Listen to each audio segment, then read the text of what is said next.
The Condor had been circling the same point on the canyon rim for 20 minutes when team leader Rosa Vega held up her fist and stopped walking. For people behind her stopped immediately. In search and rescue, a raised fist means stop and it means now. Look at it, Rosa said. The Condor was enormous. A California condor, wingspan approaching 3 meters, and it was moving in tight, slow circles no more than 30 meters above the trail. Not spiraling outward, not drifting, locked above one specific point, as if tethered. It's been over the same spot since we came around the last bend, said Marco, her deputy. That's at least half a kilometer. They were 2 kilometers from where the missing hiker's last GPS ping had been recorded. The trail ahead led directly through the area the Condor was circling. Rosa looked at the bird, then at the trail ahead. We rope up before we go any further. The decision that felt like it would cost them 20 minutes would, in the next hour, prove to be the decision that kept all 4 of them alive. The canyon had been carved by a river that no longer ran at the surface, the water presence still, deep below in the aquifer, but the visible river reduced over millennia to a seasonal trickle. What remained was the result. A system of walls and ledges and side canyons cut into red and orange sandstone, dropping in some places more than 400 feet from rim to floor. The North Rim Circuit Trail was rated moderate difficulty, 14 kilometers round trip, popular enough to require a permit system and a trailhead registration box. 2 parties had gone in that Thursday. One group of 3 who had completed the circuit and returned by early afternoon, and one individual, Thomas, 51 years old, experienced in canyon country, registered for an out and back to the north overlook. Thomas's GPS tracker stopped transmitting at 2:47 p.m. His emergency contact called at 6:15 when he failed to return. By 7, Rosa's team was deployed. They entered at dusk and moved toward the last known GPS position with the practiced rhythm of a unit that had worked together for years. Steady pace, continuous observation, minimal talk. The Condor had appeared from the south, from the canyon's interior where the thermals off the heated rock walls kept the big birds aloft with minimal effort. Rosa had noted it as a shape against the darkening sky, identified it immediately from the wingspan and the rocking flight pattern specific to condors. When it started circling, she paid more attention. Condors circled for reasons. They were obligate scavengers. Their characteristic high circling was associated with the detection of dead or dying animals below. When a condor circled with the tightness and persistence this one was showing, it was not casual observation. It was the behavioral signature of a bird that had found something. Rosa had been running search and rescue operations in this canyon system for 9 years. She had seen a condor circle twice before in a search context. Both times it led to a body. She raised her fist. Her team stopped. Roping up on a canyon rim trail required a specific setup. Diego anchored to a rock formation 20 meters back from the trail's edge, solid material, tested and confirmed, and ran a safety line forward. Each team member clipped to the line with a short tether, long enough to move freely on the trail, short enough to prevent a fall of more than a few feet before the line caught. Time-consuming. In a search for a missing person who might be injured, time was the enemy. Rosa made the call anyway. They moved forward on the line. 10 meters, 20, 30 meters. Diego stopped. Rosa. The trail edge. She came up beside him and looked. The trail at this point ran along the canyon rim with approximately 1 meter of surface between the trail edge and the drop. That meter should have been consistent, the same sandstone that had been underfoot for the last kilometer. For a section of approximately 4 meters ahead, the trail edge was wrong. Not catastrophically wrong, subtly wrong. The edge line was irregular. The dust pattern was different, paler in the suspect section, with fine debris scattered outward as if from a fracture. Diego knelt and probed the surface at the edge of the suspect section with his pry bar, working from solid surface forward. At the point where the dust pattern changed, the pry bar went through. Not through rock, through air. A few centimeters of intact-looking surface crust, and beneath it, nothing. The substrate had separated from the rim. A shelf of sandstone, 3 to 4 meters in length, hanging unsupported over the drop below. It looked like trail.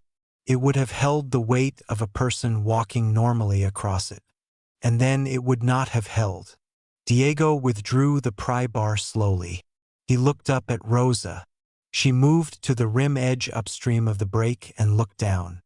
Thomas was on a ledge 12 feet below the rim.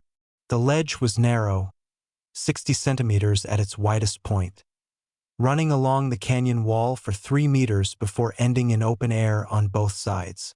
Not a planned feature. Un géological accident.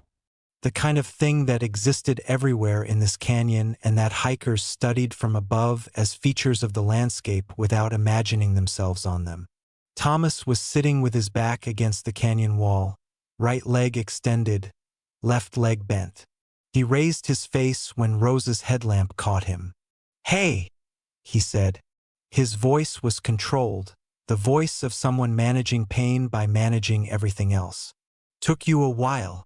Broken left ankle? Broke it when I landed." A pause.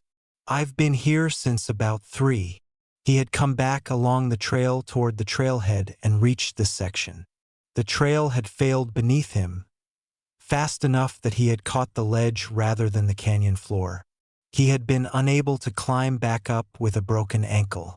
He had been sitting on a 60-centimeter ledge above a 400-foot drop for 4.5 hours. He looked up at her headlamp. "The Condor's been here since about 4. I was starting to think it was waiting for something." "It was," Rosa said. "But not what you thought." She pulled back from the rim and turned to Priya. "Broken left ankle, 4+ hours of exposure, otherwise coherent." To Diego, "Set up the edge rig. Downstream side of the break, clear of the compromised section." The extraction took 45 minutes. Thomas came up over the rim on a litter, his ankle splinted by Priya during the wait for rigging, his temperature managed with a space blanket. When he was over the edge and on solid ground, he looked up at the sky. The Condor was still there, visible now only as a dark shape against the stars, the tight circle continuing. "Why was it circling me?" he asked. "It wasn't circling you," Rosa said. "It was circling the spot, the break in the trail." He looked at the compromised section, marked now with rescue tape, a line of high-visibility orange crossing the trail where the surface crust hung over nothing. Then back at the Condor. The Geological Survey commissioned after the accident found that the failed section was underlain by a natural void, a small cavern in the sandstone that had been expanding gradually through water infiltration and freeze-thaw cycling, until the sealing of the void, the substrate of the trail, had thinned to the point of structural failure. The void extended 11 meters along the trail route. The Trail Rehabilitation Project closed the North Rim Circuit for 2 months. The void was mapped. The failed section was bypassed with new routing. The rim edge was inspected for similar conditions over the entire circuit length. 3 additional sections were found with compromised substrate. None had yet reached failure. All were repaired before the trail reopened. Condors, a wildlife researcher later explained to Rosa in an email responding to her behavioral observation report, had been documented in several studies responding to the acoustic signatures produced by hollow ground, rock formations where internal voids created resonance at frequencies outside human hearing range. Whether the bird was responding to sound, to air current variation from the subsurface void, or some combination of inputs was not definitively established. What was established was the behavioral pattern. Condors showed a measurable tendency to circle and remain above terrain anomalies of this type. Rosa Vega did not become a wildlife biologist.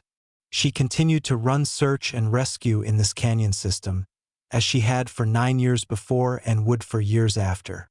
Her expertise stayed in ropes and anchor systems and the management of human safety in vertical terrain. But something was added to her pre-mission briefing. Not to the formal protocol document that moved at institutional pace. To her personal briefing, the one she gave her team at the trailhead before every deployment. She added one item: pay attention to what the birds are doing, not the general ambient bird life. She meant the specific behavior of specific birds, the tight circling that meant something below, the absence of birds from an area that should have had them, the alarm calls that preceded movement of large animals through terrain. Her team knew what she meant. They were people who had spent years in this canyon, and they had their own versions of the same knowledge, the things you learned from paying attention to the non-human world that briefing documents and operational manuals didn't yet contain. Thomas recovered from the broken ankle. He was back on trails within 4 months. He went back to the canyon system the following year on a different trail and walked it without incident. He went back to the North Rim circuit once the repairs were complete and the trail was recertified. He walked the new routing that bypassed the failed section, and he stopped where the new trail came close to the rim and looked out at the canyon. He looked for the condor. He knew it was irrational.